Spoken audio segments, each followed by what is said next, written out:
call is just an engaged lead where the customer took initiative to pick up the phone because they want to buy now. Getting into the industry today is go to these events and talk to everyone you can, because this is a small industry. You should try to be friends with everyone and anyone because you don't know what you're going to be doing in the future. Hey guys, just want to say a quick thank you to our sponsors, not just Adam, but Ringba, of course. If you haven't already, grab your copy of The Paper Call Revolution, which you can find on Amazon now. What's going on, everyone? I have a very special guest with me, Harrison Gewurz, co-founder of Ringba and an OG affiliate. Dude. Yeah, I was looking at the camera, Yeah, been around. OG affiliate, I guess. I mean, I've only been doing it a couple of weeks, You've been doing this for a while, man. How did you first get started, and how old were you? So, I was around 13, and my first business was not even affiliate marketing. There used to be this thing called trade assistants on eBay, where you could use a trade assistant, pay them a percentage, and they'd sell your stuff on eBay for you. So there was the I sold it on eBay store and that kind of stuff. I found a trade assistant, called the guy up, was like, hey, I want to find random garbage people in my neighborhood want to sell. You do it for me. We'll split the money. And that guy got me into selling diamonds and coins. And so I sold diamonds and coins on eBay for a while until I got banned. Not because I did anything wrong, but because eBay was like, we need receipts for your diamonds. And I didn't have any because I was drop shipping. So they nuked me. It was actually, my dad was nuked. He's still banned from eBay to this day. I had to buy him a book a few weeks ago because I'm not banned. And then, I started learning about internet marketing. I was on MySpace, that kind of stuff. Few years in. What year was this, roughly? 2004. 2015, or 2004 to 6. Yeah, 2004 to 6. So I started figuring it out. Dipped my toes in a little bit of MySpace spam at the time. That didn't last, figured that. Then I was like, I want to learn real affiliate marketing. So I started running Google ads. That was some of my first campaigns. I was running SMS offers, take your IQ test and you sign up, they send you a pin, you subscribe and they bill you monthly. Ringtones. Yep. Super old school stuff. I ran a lot of email submits, get a free Walmart gift card. I think the top performer was the Macy's gift card. To this day, I never understood why the Macy's gift card offer was the top performer. There was get a free Xbox, and as a 15-year-old kid, I thought that was so much cooler than a Macy's gift card. What am I gonna buy? Some shirts and a comforter? But people loved their Macy's gift card, so did that for years. Then just kind of continued to learn how to do marketing, not only affiliate marketing, just search marketing or paid marketing in general. I had a business partner for a couple of years. He had an agency. We were doing small business marketing. So think we'd build a campaign, think dentist office. Yeah. And then we'd have a nationwide campaign that we localized. So the idea was that we would get clients in, New York City, in Denver, Colorado, in Boulder, Colorado, in Kentucky, different, Columbus, Ohio, Cleveland, Ohio, Chicago, Deerfield, whatever, and have these campaigns and localize them based on the zip codes and the different suburbs and stuff. And it was super boring. We had some cool campaigns. I remember we did lead gen for Quiznos franchises, to generate franchise leads. Oh, wow. And stuff like that. Yeah. Very high value lead gen. Yeah. And, so it was cool to learn search marketing and stuff with my partner who was a bit older than me for such a niche kind of batch of clients. It was, you think of it, we probably had campaigns for it, but during that time I knew I missed traditional affiliate stuff. So, then I was running dating offers and Nutra stuff, just you name it, I did it. Lead gen, anything I could get my hands on, I would try to run campaigns. And this is when there was networks that don't even exist anymore. AdBright was a big one I did well with. They had interstitial ads. Those don't even exist anymore. And, just ran offers and stuff. And then I had a business partner. We created an affiliate network. I talk openly about it. We built the network called EWA. EWA like burned into the ground. Like we failed miserably. We built it. We did like over 100 million in revenue one year. But the reason we failed was because we told everyone our pitch was like weekly payments, no minimum. And then we didn't really know how to run the financial, like the accounting part of that business. And so when you're paying everyone weekly, but then you're not tracking your net 30 payments that aren't coming in, it's kind of a slippery slope.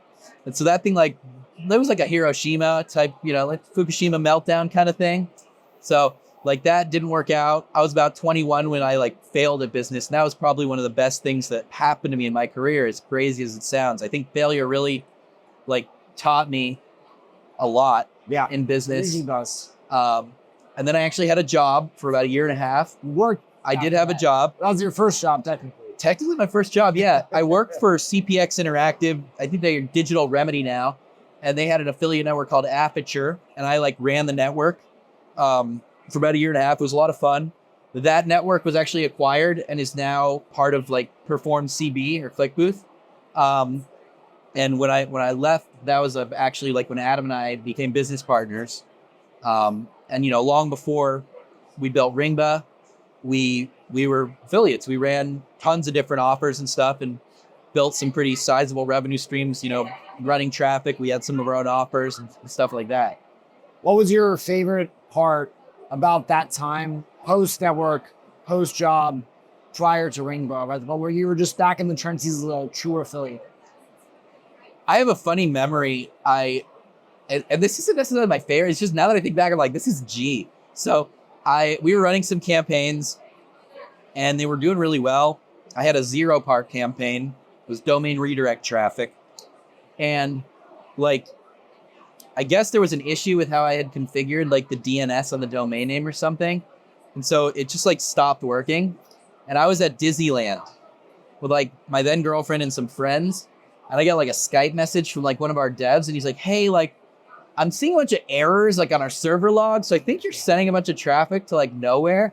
So I like log onto my phone and I'm like, oh shit, we're spending money right now. Like, oh my God, we're spending a shitload of money and it's going nowhere. And so I ran out of Disney to the hotel to like update the URL. And so like favorite, I don't know. I thought being in the trenches was a lot of fun. Like, there was something cool. Always breaks. Something cool about that network when it was like domain traffic and stuff was like I could set a campaign live and I'd know if it's going to work in an hour, and then, you could pause different sources and stuff. And it was super intuitive. And like, I've ran traffic on Facebook. I've ran traffic on Google.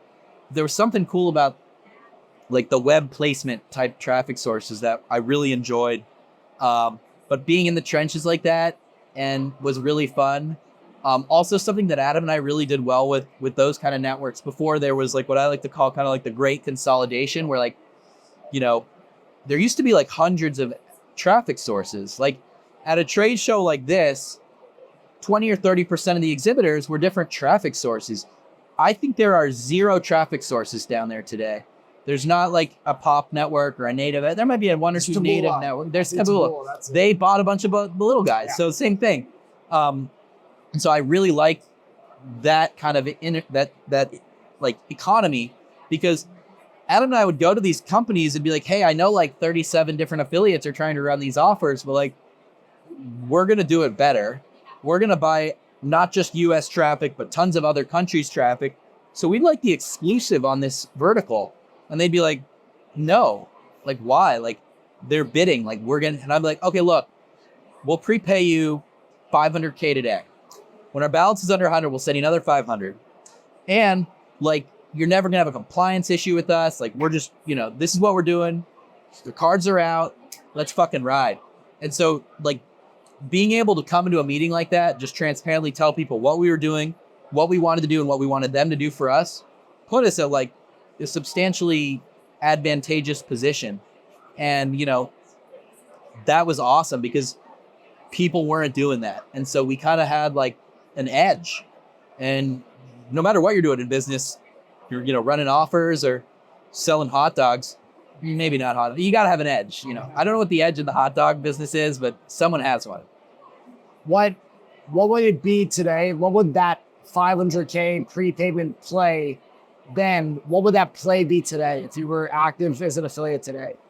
Well, I would say, given that consolidation, it's definitely a harder thing to do.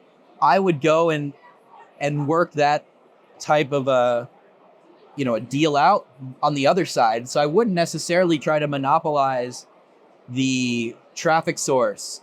I would go and find out ways to get an advantage from your advertiser or from if you're selling a product or you have a partner, come up with something that the revenue generating side of your business you can do for them that will benefit them and make you more money too. An example of this, and this is not exactly relevant, but it is, we had campaigns that people were paying like a CPA on, right? And we came in and we're like, hey, this is good. We ran some this is like 10, 12 years ago, like some email cement type offers or something. And the payouts were like $2, $3. I remember calling this advertiser up and said, hey, what's the actual CPA? And they said, oh, it's $2 to $3. And I said, no. Like, what's the no scrub payout? I'm sure someone's going to watch this that's paying a high CPA payout on an email cement. They're going to hate me right now. And they're like 65 cents. And I'm like, great. I would like a 65-cent payout, no scrub. And they're like, why? And I'm like, because I want an actual conversion rate so I can optimize my traffic sources correctly. And they're like, okay, like, sure, whatever. And there were other offers where we were the first people to come and take a rev share. And it's because we knew we had good quality traffic. So like, why not? If I can make, let's say I can make $20 for like a sign up or a lead, right? But if I take LTV on that, I can make $30 over 6 months. I'm willing to take the risk to make $30 over 6 months because I can adjust how I track my ROI, and boom, I just, my bottom line just increased by 30, or 50%, right? From 20 to $30. Easy to cash flow. Yeah, you just got to cash flow it. And that, let's say I have cash flow issues, then I'm going to take 25% of my traffic, take the old model, 75% or flip it, 75% take my old model, reinvest my margin into the LTV, boom, I have an advantage, right? So I think the way I would sum it up is think a little longer term. Adam and I use this term, I'm sure you've heard him say it, like spinning plates. Even if you're running traffic and just arbitrage, try to spin your plates a little bit more strategically to where you can still squeeze some long-term juice out of that orange. Why do you think most affiliates don't think like this? Well, first and foremost, affiliates are buying media. They're getting banned. They got to find a solution. Getting banned. Adam and I had, a 6-figure a day business, killing it, that literally one day just went to zero. Adam talks about it in the book. We talked about it on the pod. When that happened to us, that was kind of what got us thinking about building something, really for the long run. And, that became Ringba. But when you're in that churn and burn mentality, and it's just because it's kind of the name of the game for a lot of people because, affiliates are running aggressive creatives. They're not thinking about the long-term quality of a customer for their buyers, etc. You get comfortable, right? It's all great when you're making, $20,000 a day until you get kicked off an offer because you're running uncompliant creatives, or they don't like your traffic, or something happens to your advertiser and they're done, or Google says, we don't want that anymore, you're out. We're not running that category or that vertical anymore. And so it's definitely not an easy transition, but when you can make that transition, it's huge because you're going to start to look at this kind of like online advertising, direct response, affiliate marketing, pay-per-call world in a much more different, kind of more like long-term strategic businessy way. Yeah. Like, it's not necessarily gambling, but when you're running aggressive shit, you kind of are gambling because calculated risk taking. Yeah, exactly. Like, would you rather make $20,000 a day for 2 months and then it goes to zero? Or what about, $13,000 a day forever? Like, I take the 13. It's like the lotto ticket, like long-term or, now. That instant gratification is great when you get the dopamine hit. But then when you get like kicked, it sucks. The dopamine kick in the gut also is not that fun. So there's both sides of it. So when you made the decision you want to build Ringba, Yeah. how much of a time of a gap was there from shutting down affiliate operations to fully committing and knowing it's going to work? I mean, something interesting about Adam and I is we kind of always go into something assuming it's going to work. It has not always worked, for the record. We have totally failed at things.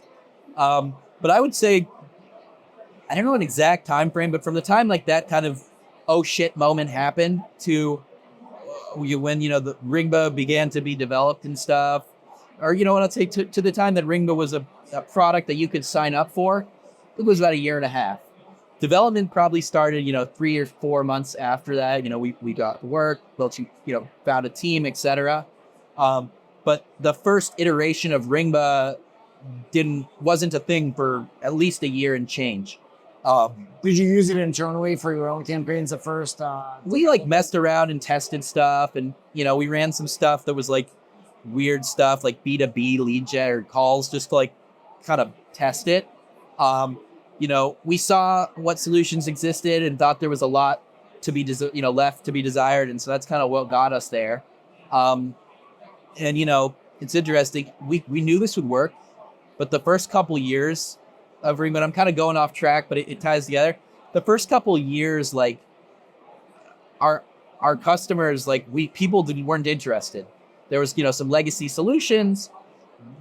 We'd have a meat market table like this, and let's just say it was 97% not interested, and 3% cool. I like what you're doing, but I'm still not going to use your shit. And so it was definitely frustrating, and there were definitely times when we were like, can we do this? It wasn't easy. Building something like software is a long-term, challenging process. What are you most proud about Ringba today? I would definitely say the team and the culture. When we're on our calls, I think we try to have more of a collaborative environment, not we're not telling people what to do. We're kind of all working together. It doesn't matter. There's not someone mopping the floors, but if there was someone mopping the floors and they had a product idea, a feature idea, we would take it. It's not talk to your supervisor, and your supervisor's going to talk to your district manager. Your district manager's going to talk to your regional manager, who's going to call your VP of whatever. We don't do that. So I think the fact that we've managed to build and scale a real business without insane amounts of bureaucratic garbage is really awesome. It's cool. And the team's awesome, and I love kind of seeing what we've been able to do, and then on top of that, seeing what that team is able to do for our customers and seeing so many people build truly incredibly successful businesses is so rewarding. We're at this podcast studio here at the Meat Market for Affiliate Summit, and sponsored by Ringba. Yes, it is. They happily took our money for this. I bought it. We're about to be kicked out because somebody's getting awarded a GOAT award in person, and the GOAT awards look sick. The customers, they're super happy. They're killing it, and clearly so, rightfully so. But it's so rewarding when someone hits that, wins that, because it's they did that with Ringba. That's so cool. And there's so many more layers to that than just they had a $25 million GOAT or whatever. It's think about all the lives that are affected because of that. That company has team members that are responsible for that. Those buyers of calls have call center employees that are affected with that. And, there's so many layers of success from this business and this ecosystem that we're responsible for in so many ways. It's really incredible. It's a true privilege, and it's amazing to see, and I'm really proud of it. Tell me of someone you've given a GOAT award to. It doesn't matter if it's the $1 million is the first one, or the 25 or the 100 million like Manny. Who's someone that just makes you feel good knowing that you had this impact on?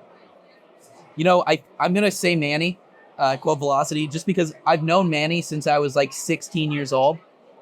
He was an affiliate of that network that burned into the ground. And so just to know that I see someone like that I've known so long, go from affiliate to building a truly huge business, hundreds of employees around the country and stuff is incredible.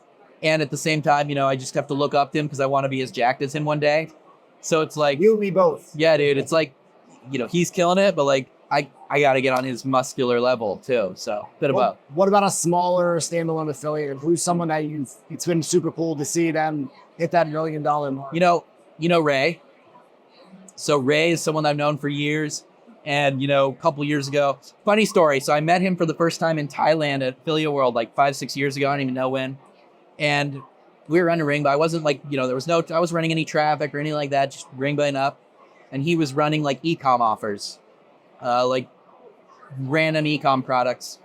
And he's like, dude, I'm doing X revenue per day, whatever. And I was like, show me. And he's like, what do you mean? I'm like, dude, so many people tell me how they're doing 50K a day or 100K a day, whatever. Like, and I'm like, I hear all this shit all the time. Like, show me what you're doing. He's like, well, you can like steal it? I'm like, no, dude, I just want to know what you're up to. Like, maybe I have an idea. And so he came to my hotel room, just pulled up his stats, logged into the network he was running. He was like, yeah, running this campaign, this campaign, this campaign. Here's my ads, whatever. And I was like, cool, dude. Like, he's like, you gonna steal it all? I'm like, no, I don't give a fuck. I just thought I was genuinely curious. Like, I didn't know this was possible. I haven't ran these kinds of e-commerce products before. That's really cool. Like, you should get into calls. And he's like, nah, I don't know, whatever. This is like 5-6 years ago. And like, now he's crushing it. He's won GOATs. He's, just won the award yesterday for like Super Affiliate of the Year. And like, he's killing it on calls. So like, there's so many people. Another interesting thing, and I can't pick a specific name, but I know we're doing something incredible when I see the like list of GOAT awards going out and I don't know who somebody is.